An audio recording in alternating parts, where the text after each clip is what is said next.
Welcome to Fireteam Chat, IGN's Destiny show. Thank you so much for joining us. Joining me today is Travis, McClunky, Brian, and fan favorite Paul Tassi of Forbes magazine and YouTube.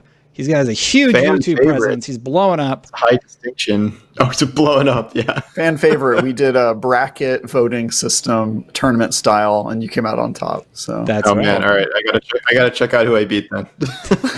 So on today's show, we're going to be talking about DeeJ, his farewell. We're going to be talking about the raid announcements. We're going to be talking about the new features console players can expect.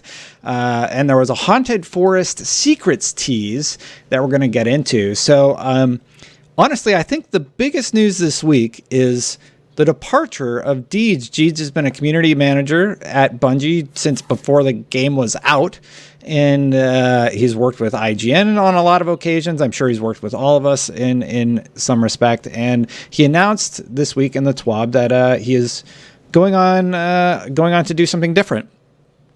So here's some of the words he wrote. He said, "I'm proud to say that I'm leaving Bungie even more fan than when I arrived those 9 years ago.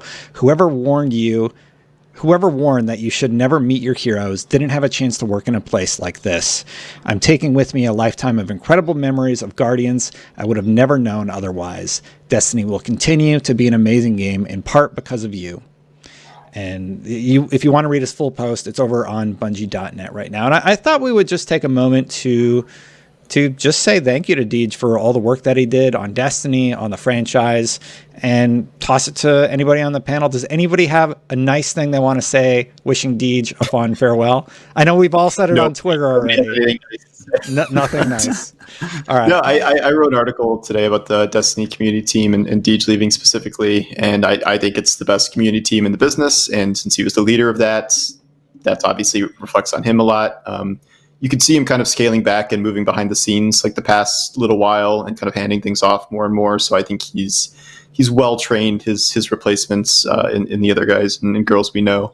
But yeah, he's a great guy. He's the most calm and collected community manager I've ever seen. Incredibly kind, and he will be missed. Yeah. Brian, Travis. Brian, your mic's not coming in. You might want to fix that. Travis? Yeah. I obviously we've kind of had the privilege of actually hanging out with DeeJ at the press events whenever we go to Bungie HQ, and I think we all know that he's like kind of the glue that holds a lot of that team together. He's just really funny. He's animated. He's always happy to see you.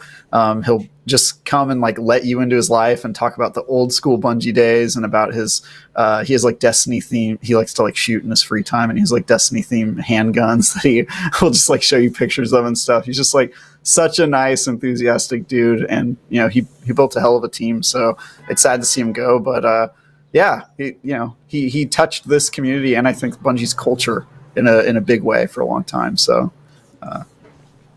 Yeah, definitely. I've been fortunate enough to work with DeeJ on a lot of projects throughout the last however many years. I've been working on Destiny stuff. I wrote something on Twitter. I'll just sort of reiterate that. DeeJ is heading on a new journey after November 6th, but I think the entire community knows just how much he contributed to the Destiny franchise. It wouldn't have been the same 9-year journey without him. Wishing all the best to him with what's to come. We've hung out with him in Germany during the Destiny meetups. He's been on many of the Destiny shows with me. He did one with CJ, and we got to work with him on a lot of the IGN firsts and everything. And it's been really cool, and I wish him all the best with what happens next. Brian, did you fix your mic? Brian did not fix his mic. So we'll come to Brian later. Brian, just keep working on it. DeeJ, wishing you all the best.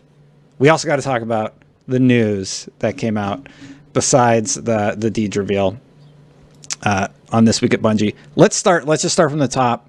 We're going to start with the raid race because we were talking about it last week and sort of wondering, like, when's it going to be? Are they going to do anything with the bounties? We got some answers this week, and the answer is that the raid will be taking place November 21st at 10 a.m. Pacific, a Saturday.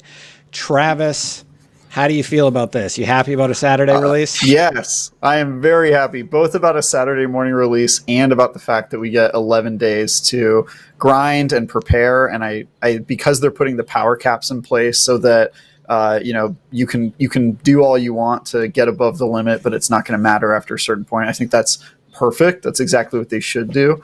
And I think when we were talking about this last week, we had said that that's what they should do, and they're doing exactly that. So I think it's a great choice, and I'm going to be doing the review for IGN probably. So I think this is super helpful for us because we're always trying to keep up with the community, do all the capture and all the stuff that you have to do when you're working on a review, and get raid ready in time. And so that was really stressful for Shadowkeep. So I'm excited to have a little bit more time for it this time around. So yeah, I'm excited.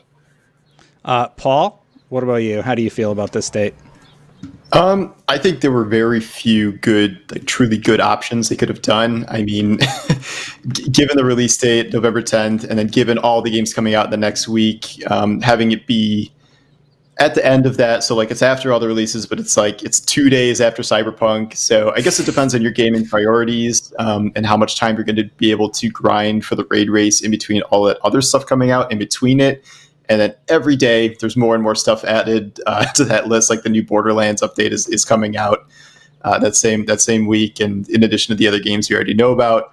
That said, I think they were kind of between a rock and a hard place. And this is probably, like Travis says, the best date they could have come up with. I think 10 days or so is probably enough time to somewhat casually grind out up to the contest mode cap. And it probably would have been too weird to wait too much longer than that. It does create the kind of weird situation where console players aren't getting the full update, which we'll talk about in a second, until December 8th. So not that console players are really ever in super good contention for World's First, but I could have seen them pushing it even further just to accommodate that. But that would have been a really long time to wait. And Brian, what do you think about it? Saturday launch. You're going to have 10 days. Are you excited? That's exactly what I think. Travis just mentioned it. That was best case scenario for us. Having 10 days is amazing because I think last time it was 3 days. What was Garden Salvation? It was 3 days to do it. It was 3 days. That's rough, man. Because you had, the most effective way to get ready for the raid is to sort of just do old content before starting the story missions, because sometimes those give you powerful drops and you want to save those. So this time I'm feeling like I'm going to be able to just jump into Beyond Light and start consuming the new content right away, rather than just getting in, doing PvP, doing strikes, all that same stuff we've always been doing. So I'm really excited to kind of just have a chill launch rather than just rushing to get ready for that raid. It's going to be a nice change of pace. Yeah, I'm pretty stoked. There's also a few other things to note. Contest mode will cap players at 20 power below each encounter for 24 hours. Artifact power will be disabled during contest mode. 1230 power is your team's goal to be at cap for all the encounters. I honestly think I wasn't going to do this at all. But when I heard I'm going to have 10 days and then it's happening on a Saturday, I was I started putting calls out to just see if anybody is looking for a crew. I have 3 right now. I'm still looking for people. So here's the thing. If you've done a raid race before, send me a DM on Twitter if you're interested in enrolling with my crew. If you haven't, just don't. Because the experience I've had is people they don't know what it takes. It takes a tremendous amount of work and just nonstop grinding, and they're not prepared for it. So the day of the raid, they're already taxed. But if you've done it before, you know how to effectively manage your time a little bit better. That's all. It's just Good it's tough. luck. It's not easy. I am not doing that. Have you ever done a day one, Paul? No, I haven't. Not in any serious capacity, here and there, but no, I've never actually gone for it. And then that week especially, there's way too much other stuff I got to cover. So both new consoles come out. It's going to be near Cyberpunk, right? 2 days after. 2 days after. 2 days. Demon Souls, I think, is out that week. Can you only name 2? There's 11 games. That's it. Well, the ones that every launch game. Assassin's Creed Valhalla. Assassin's Creed Valhalla. Call of Duty. Yeah. It's a lot. Call of Duty, yeah. There's a lot of names. Now I want to bring it up.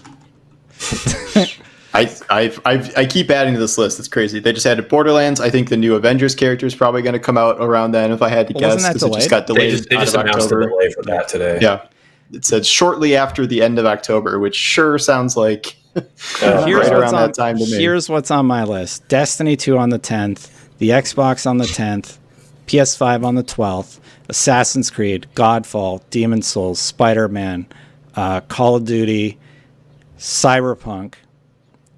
The Fortnite season will be around then. Hyrule, and that's just stuff that I'm tracking, right? That's rough. Wow. That's rough. Yeah. That's a rough time. Thank God Halo got delayed, dude. I don't know if I could handle that. Oh, yeah. I don't think I could. Oh, I don't think that would have even been good for Halo, with that much competition. But Some of these games are going to have to wait Would've until been better well for into Xbox. 2021. So Yeah. I'm really, really happy about the delay to the 10th. I jokingly said on Twitter, I'd be fine if they delayed it till December. There's just too much. I joked about that too, and people got real mad. So Like- nobody wants to wait a month. People are Yeah, just but- really ready. There's too much happening in November. And See, but we're in a bubble. Like, we're the people that are getting both consoles and are either have to or want to play all those games and can buy all those games or will get review copies. What I'm hearing from a lot of like average gamer types is like they can only really pick up one or two games, and then one of those is going to be Beyond Light. So they don't want it delayed because they were willing to, they weren't going to be purchasing all 6 of those games that come out in 4 days. So it doesn't really affect people as much as it does us, I think. But for us, it's like total nightmare fuel. That's a fair assessment. So real talk, just thinking about the raid and everything, what is going to be distracting you besides the new consoles? What do you think will distract you the most from Destiny during that time period? For me, Cyberpunk, period. Like that's the game, and Demon's Souls. Those are the 2 games that I'm going to be like probably playing a ton. What about you, Travis? Yeah, Well, Demon's you'll be on that's Destiny. kind of. I'll be on Destiny because of the review, but I think before. Oh God, you know what? I'm not even going to be able to touch Demon's Souls, am I? Yeah, I mean, my goal will be to be as much done with the Destiny review as I can be before Cyberpunk comes out, because that is also the big one for me. Demon's Souls is pretty big. I kind of just want to play everything. Oh, Yakuza, that game I hear is really good. Yakuza Like a Dragon, I want to play that too. I really like launch windows. I love that there's like so many different things to try out on the new consoles, and I'm very excited for a lot of those games. But I'm sort of anchored to Destiny 2 because of the review, so I will probably just be playing that from the 10th all the way to the 22nd or whenever I finish the raid. I assume you're on the review. I don't know though. So Yeah, probably. yeah, that's not my call to make. Brian, what about you? What's going to be? I know you're really hardcore into Destiny. You're rating with Concerned, right? Yeah, I am rating with the boys and Concerned. So a lot of my time is going to be obviously focused on Destiny, but it is in that weird spot. We've been waiting for Cyberpunk for like 8 years now. But I'm a big obviously I'm going to spend a lot of time in there, but I'm a big like fan of games with loot in it. So I'm really crossing my fingers that Godfall is going to be a good game. So I'm gonna get my hands in that and see how that plays, and see if that starts taking up some time. I doubt it, but I'm still hoping for that. But yeah, I'm gonna try and make sure that my time is prioritized in Destiny, because Beyond Light looks like it's real fun, and plus I want to do the day 1 raid, so I've got to make sure that the prep is going. Paul?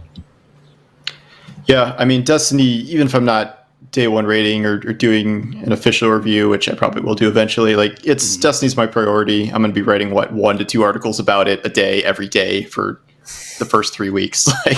So I will have to prioritize that. Cyberpunk is probably number 2 easily. And that's good. I mean, I'm hoping by the 19th, by the time that rolls around, since I'm not going to do the raid day 1, I'll have a good amount of time in Beyond Light. Balance with other stuff. I am interested in Valhalla. That's probably going to have to get shelved till December. I'm not doing Demon's Souls. It's just not my thing. Godfall, I like Brian. I hope Godfall's good. I have a weird feeling about Godfall. Like, it's just, I can't quite put it into words, but nothing I've seen about that game, even though it being kind of geared directly towards me, gives me like a ton of confidence that it's going to be like amazing. But it doesn't look bad either. So it's just kind of a strange situation with Godfall, in that I hope it works out, but I have the last two times, we've seen this with Avengers and Anthem, it's been pretty shaky at the start. So we'll see how it launches, but I'm definitely curious about it. And that's something I will at least play at launch. And it's like one of the few kind of real next gen games that are coming. And then I want to play Miles Morales too, but that's at minimum 25 hours story, No way. spin-off. So I don't have any idea how this is going to work logistically. I'm going to have to split myself into multiple dimensions or something. But I'm in the same boat. Like it just hasn't done anything for me. Godfall specifically. There was one other thing we didn't really talk about. So 1230. I don't think that's really an issue. Like it's 103 light, but you got to remember, like every blue drop you get is going to be powering you up. All the purple things that you get, and like the game has been extra showering you with loot. I don't think it's going to be as difficult as it seems, But there was. We can talk about that, but in addition, they also said this year the ritual for naming the winners will be different. Following all the immediate fanfare and bustle that follows the checkered flag, our data scientists will be spending extra time validating the finishing team's run, expect the official announcement for World's First to come a bit later than usual. This is because they want to disqualify anybody who uses a hack or any sort of unnatural way to gain an advantage, I think. And I think specifically they're looking at hacks, right? Yeah. That PC community. Yeah, for sure. So any thoughts on the 1230? Do you think that's going to be difficult to hit? And what do you think about them waiting? I think it's the right move. I want to hear from the panel, though. Paul first. Probably 1230 is not going to be that hard. It's probably going to be at least 150 or 150 levels of just any drop you get is an upgrade to some extent. Mm-hmm. That's usually what happens when we get to these kind of larger expansions where just everything you get for a while. Did we learn what they're doing with bounty stacking, like and stuff like that? Like if that's gonna sure didn't. Okay, so I know artifact power is not a thing for the raid, so that's not really a factor with XP. But I mean, you could get potentially some easy powerfuls out of that at the very least. It's also about unlocking the artifact perks. So if they have any new good mods that are seeming like they're going to be like really necessary for the raid, you're going to want bounty stack is going to really help you unlock those. Got to get to the last tier and get Oppressive Darkness 2 or whatever. So. I think the real challenge is going to be 1200, right? Is that the floor for then when you can only have powerful drops after that? I'm honestly just guessing based off of how they've described it. So like the last 30 power is probably going to be what's hard, not the first. Because what are we at right now? We're at 1060. Correct? Yeah, so 140 would be 1200. Yeah. So getting to 1200 should be easy because 1260 is supposed to be the cap, right? The full, like the actual pinnacle cap. Like you go from, I think 1250, or I imagine 1250 will be the pinnacle cap, and then it goes up to 1260 like they have in the past, where like the last 10 are just incredibly hard to get. Well, outside of power, we're not really talking about something that is totally different this time, which is stasis. Mm-hmm. And we don't know how stasis is unlocked. We don't know how all the new aspects and fragments work. And so like everyone might be like, oh, I'm going to be Warlock and Bubble Titan, whatever. But we don't really know how stasis will perform in a raid. And it's the only class that has this super kind of modification system that could be a lot more useful than the existing subclasses. We don't know yet. So I guess that'll be something people figure out in the first week or so. You're absolutely right. Everyone's going to be talking about that new, stasis is so cool. But realistically, come on, we're going to be using Warlocks. We're going to be using Bubble Titans for the DPS boost. And we're going to be using, if it's there, Oppressive Darkness for that extra void damage, right? I don't think Oppressive is going to be a thing. But I think they're taking it out, The mod system is changing. Elemental Affinity is changing. There's going to be a lot of things that are going to change how you play the game. But I do think there are some staples that you're just going to need in a raid, like crowd control, hunter tether, it's just all those things. Stasis is crowd control now, so it's going to be real different kind of crowd control. Really, really fun. Anybody else want to throw in their 2 cents, Travis or Brian? No, I mean, I hope you guys are right, and it's really easy. I hope you're right. I hope that it's not a crazy climb and it's easy to get to 1230 and then you guys have to push for like 1250 and above. But I really don't have any guesses, to be honest. So, Brian, you worried? No, I don't think 1230 is going to be hard. Like I was saying, I think 1200 is going to be easy, and then getting to 1230 is just being smart about when you're using your powerful drops, and it comes down to that. Well, obviously, it's going to come down to RNG too. So we'll see how that goes. I think 1230 is going to be fine. I don't think it's going to be difficult. I absolutely agree. I'm not worried at all. Are you guys worried about the light level requirement? Let us know in the comments below. Okay, the last topic is all about next gen consoles.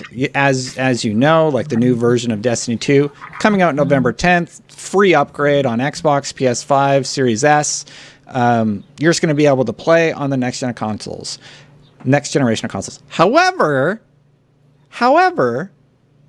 you're not going to have 60 frames. You're not going to have a field of view slider, faster load times, cross-gen play until December 8th. So there's two things going on here. One, the fact that they're adding an FOV slider, everybody was like, hell yeah. Some console players were like, what does that even mean? Like PC players know what that does is it expands the view of your camera. So basically, like, my camera right now is at like 30. Now it's at 60 because you can see more of what's going on in my frame, right? I'm just sort of using it as an example. And then on PC, you can expand it all the way out to 110. So you basically get like a cone of vision that's even wider than what you're seeing like right now when I'm full camera. That's really, really exciting. And I think console players are really going to be surprised when they see just how much more information that you have at all times.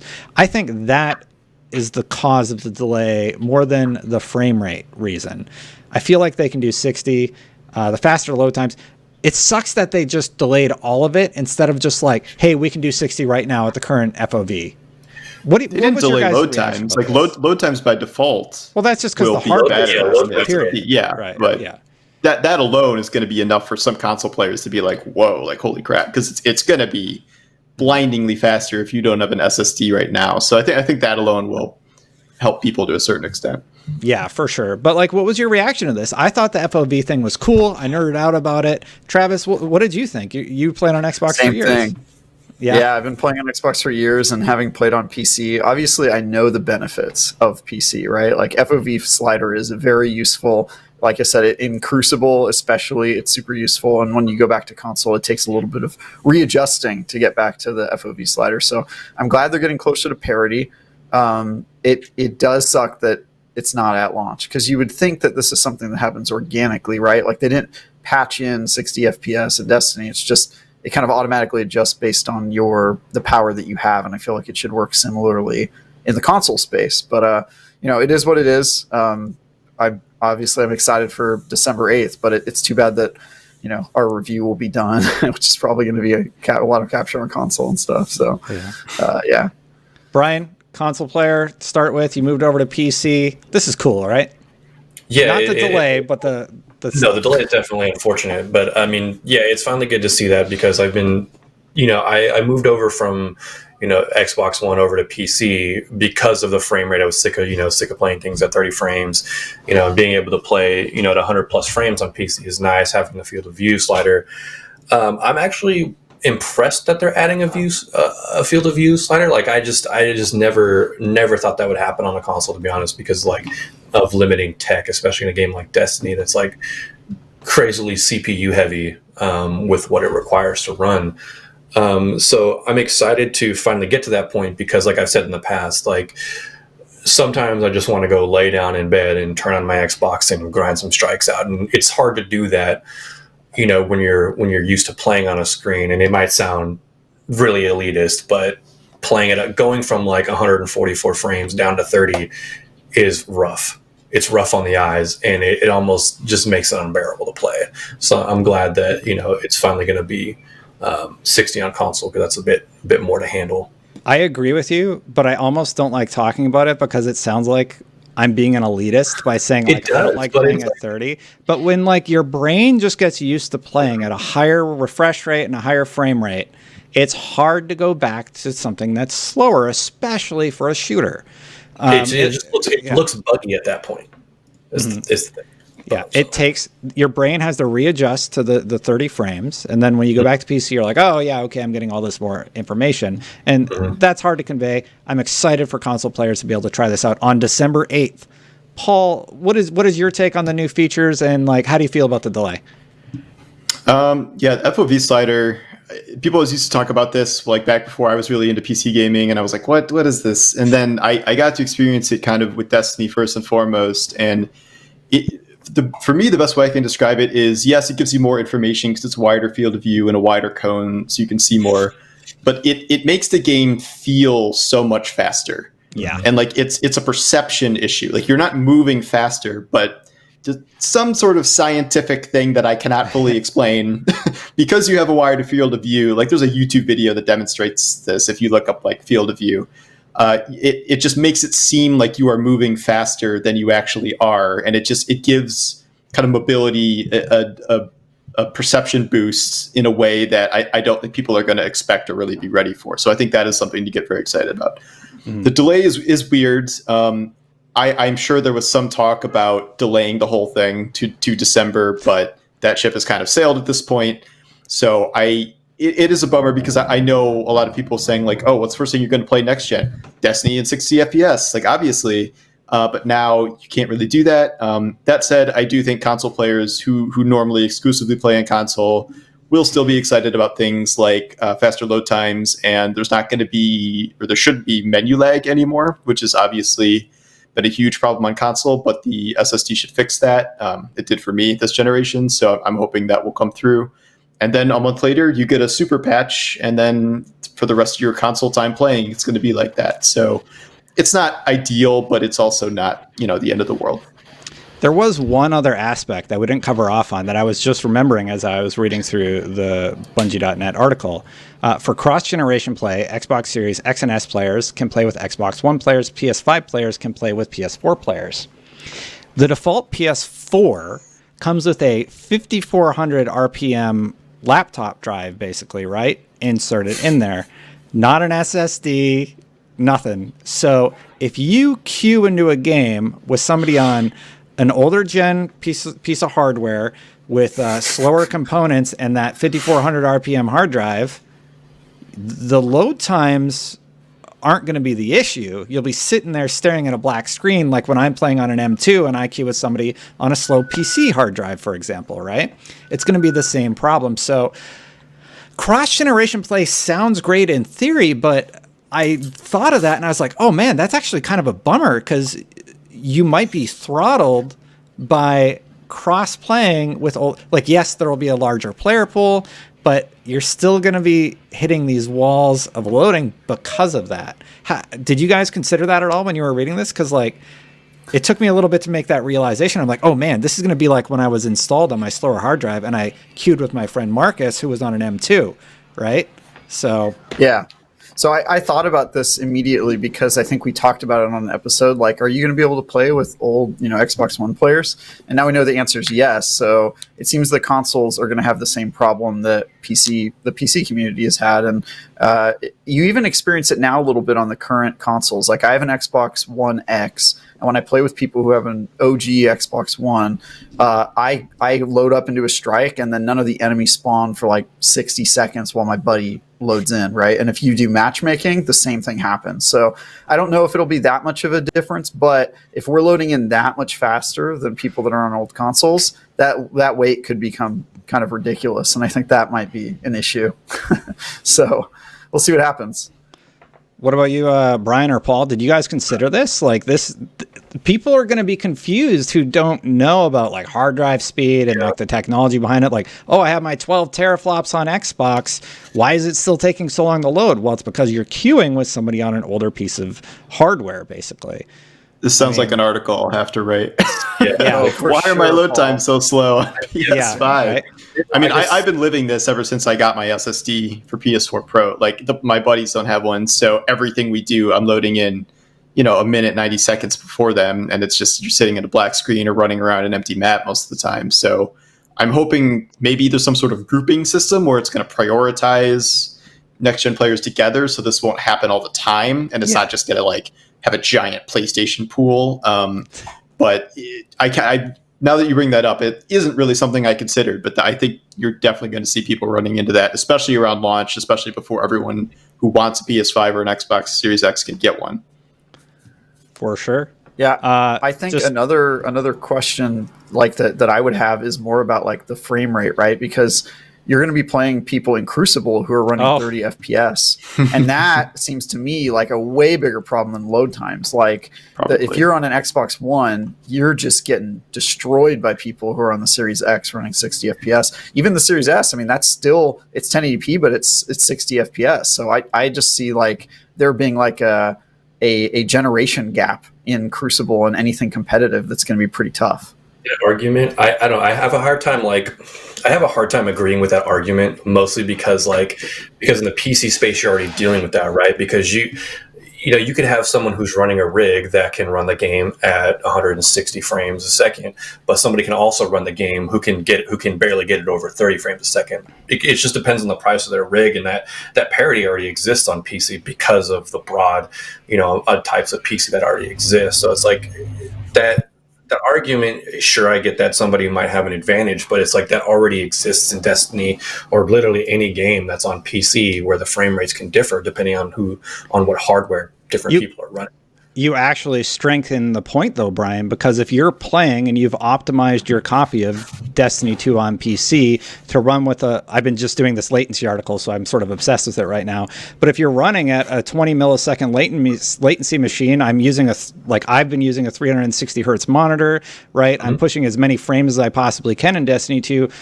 Even though I'm a novice to intermediate level player, I don't consider myself to be great. I have an advantage over a player running at a 60 refresh rate.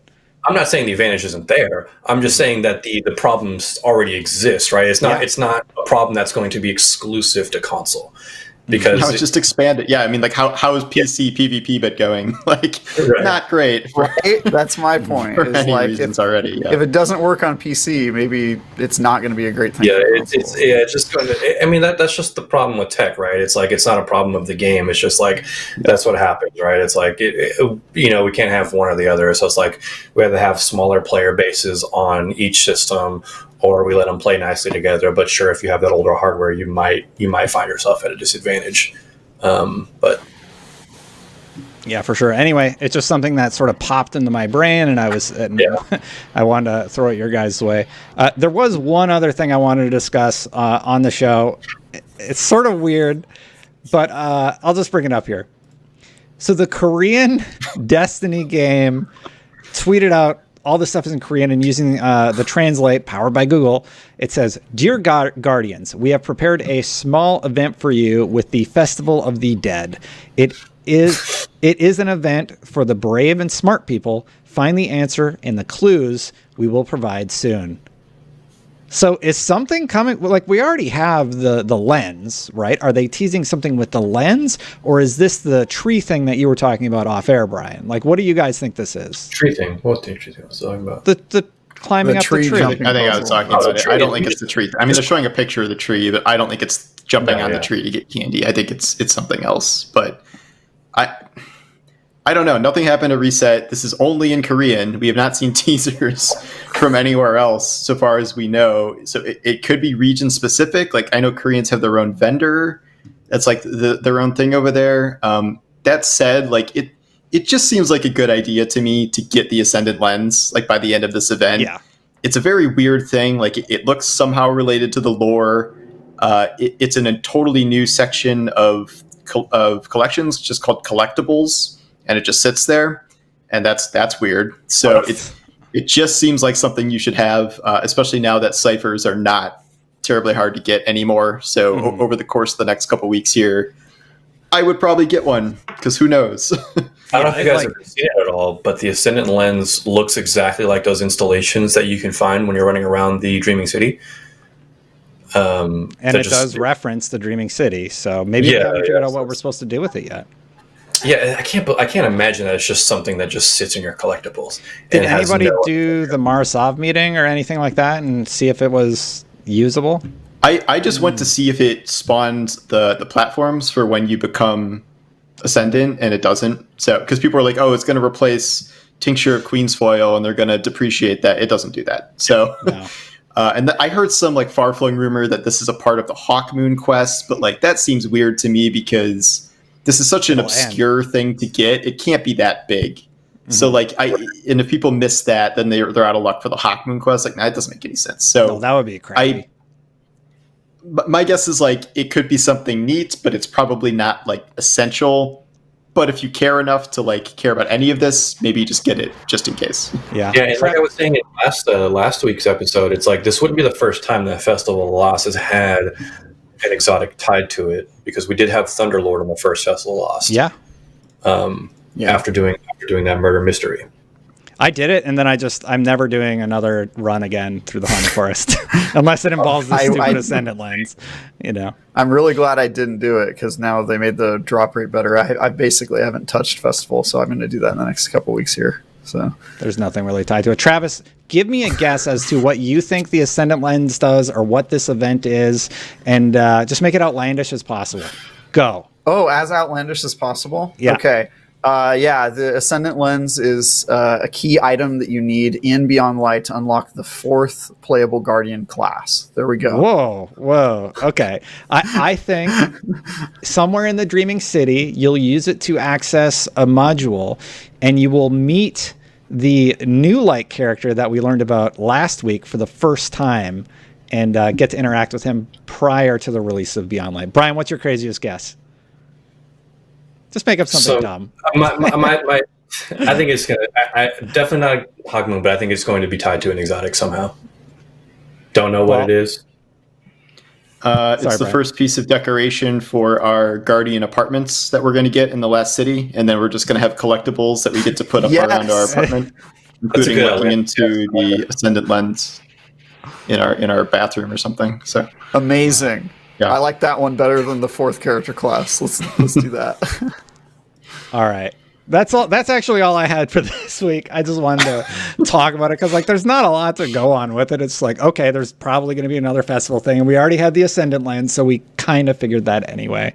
Thank you guys so much for joining me on the show today. Paul, it was great having you back. Where can people find your stuff? At Tassi on Twitter. Google me for all my articles. I'm on YouTube now, Paul Tassi there, and I wrote some books on Amazon. I hear the Ascendant lens will actually get you free access to youtube.com/Paul Tassi. So be sure to go to that website. You're on that paywall. Yep. Yeah. Help him out. Travis, I got to do a video this week. I forgot. It's going well. Yes. Travis, Brian, pleasure as always. Yeah, you can read my review of Genshin Impact on IGN.com if you are into that. Genshin Impact podcast. Yeah. Oh boy, yes. You guys can knock yourself out. Yeah, I'm Genshin on that idea. Oh boy. All right, Brian, and thank you also. That's all we have for this week, everybody. Thank you so much to Travis, Brian, our guest Paul Tassi. Until next time, everybody. Guardians out. Guardians out.